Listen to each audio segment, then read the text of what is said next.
Notice, no leaves. The stem's chewed off. If you'll notice that, that's a massive, massive caterpillars. Well, when I got out here, we got back in from Mobile. I've been out of town. You have got to stay on your tomatoes this time of the year. The heat and the insects are going crazy. All right.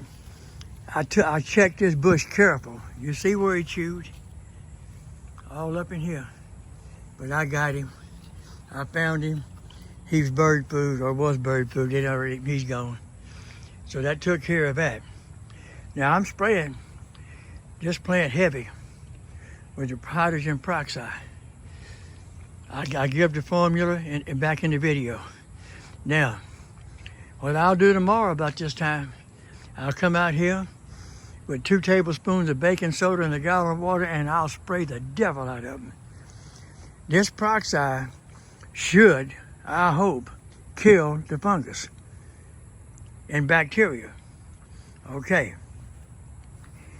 The baking soda will raise the pH, and the pH will absolutely help stop the fungus. So, it's a win-win, people. But look at this bush. It's been in the shade of these blackberries all by itself. Look, I don't know if you can see the tomatoes. They hanging all over this bush. Around front, even on the other side over there. This is shade, good drainage. Now, you'll notice some of these leaves out in the opening are not really curling, but they look like they're trying. Tomatoes developed in a country where it was shady.